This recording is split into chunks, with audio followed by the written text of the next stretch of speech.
Hey guys, Tim at CRE here in San Diego. End of a long day, but I wanted to take a second and share what I know about filling the coolant system on these Porsche 944s and how to bleed them. There's a lot of misinformation out there. There's a lot of extra steps being done, like it's a super big, complex procedure, and it's not. Basically, the biggest obstacle is you have to remember that the system is in two halves. If you got a cold engine, then the halves are split right here at the thermostat inside the water pump. So on that half, the back half, you've got to fill the block, the head, and even the heater core is involved back there. On the front side, you've got your hoses and your radiator. So while you can fill from the coolant expansion tank cap right here, we can also fill right directly to the block and the head. I'll show you how to do that in a second.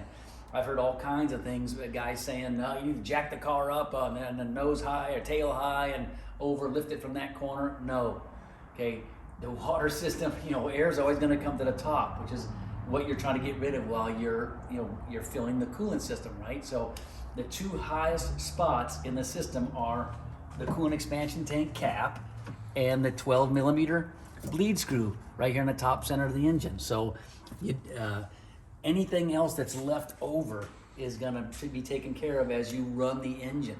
So we always run the engine and rev it some to push water through all the passageways in the head and even the heater core. Open that up and push the air out, and it's gonna naturally come to the highest points in the engine, which are the 12 millimeter bleed screw and the coolant expansion tank cap. So you can fill the front half of the engine right here with the coolant expansion tank cap, but here's another little trick that we use for filling the block and the head. That's a lower radiator hose. Keep in mind there's 3 of these things for your 944 various models, okay? There's a 05, a 06, and a 07 part number.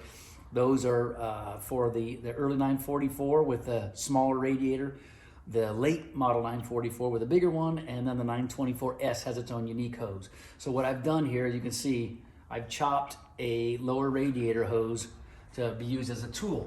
So we pulled the upper radiator hose off right here, stick this guy in and rotate it over, and you get a nice big target for filling the block and the head, and that's gonna go straight in and undo your 12 millimeter bleed screw to let any air out right there. But that's gonna fill your whole system behind your thermostat in the water pump, okay?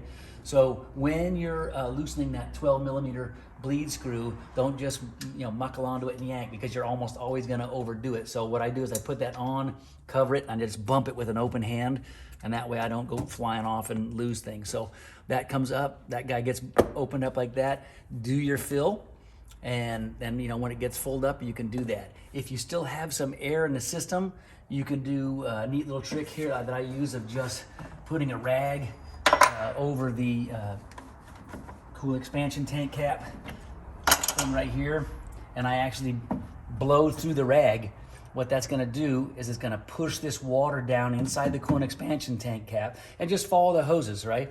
Here's your crossover hose, goes down across the radiator, down into the right side tank, through the radiator, up over here to the left side tank, and up your upper radiator hose, and you're gonna push this coolant down through there, right up over the top and into the head.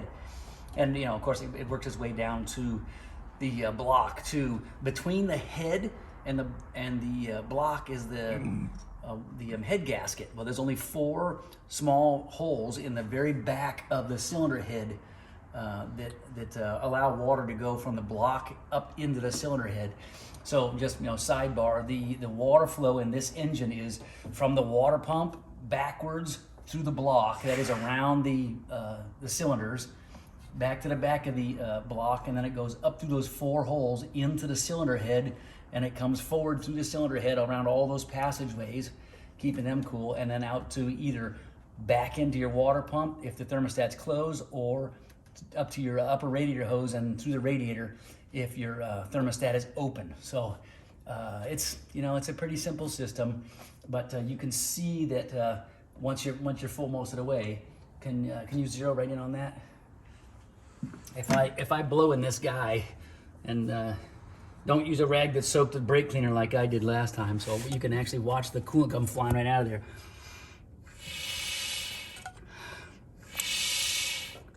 Yeah. So that's getting all that coolant pushed down through and up and pushing the air out of the system. And the same thing when you're tightening this thing. Have a nice controlled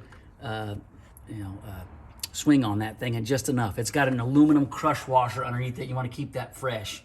Okay, so those are some of the tools you can use. It's not really complicated, you guys. Once you get that done, you got your basic bleed done, then you want to run the engine, let it warm up a little bit, and put your cap back on, of course, and then rev it a little bit. Make sure your heater core is open, and even turn the fan on so you can see if you're actually getting some flow to the heater core, because suddenly you'll get a nice blast of hot air out of the vents. So this guy goes on, boom, like that, get your heat out of there, and you'll know you've got good circulation going through, okay? Another way you can get coolant from the tank in over to where you want it over here is to do like a siphoning process where you can bump this guy loose again, yeah, and then if you zoom in on that, you can actually hear the air. I've got coolant all the way up to it now, but you can hear air being pushed out. So what you do is you squeeze this hose, close that 12 millimeter, and then as soon as you let go of this hose right here, it's gonna suck coolant from your coolant expansion tank cap into the system. So it'll actually pull it down. I like just blowing into the coolant expansion tank cap neck right here, just because it's quicker. And I'm all about speed. Being a shop owner, I've got to get it done and get the next car in and service. So that's what I wanted to say about the coolant system. Again, don't overthink it. Just fill the damn thing, and the air is going to come to the top, and then do your final bleed. And I would even drive it around to make sure you've got all the stuff out, and then crack the 12 millimeter bleed screw one more time just to make sure you've got all the air out of there. If you fail to get all the air out and you've got a considerable amount in there, then your temperature sensor is going to be in steam, not in coolant. So that's going to make your gauge read hot. You're going to think your engine's overheating when you just need to bleed some air out of there, okay? So take good care of the cars. They're a ton of fun. We enjoy working on them all the time for you guys. So have fun, and we'll see you in the next video, okay?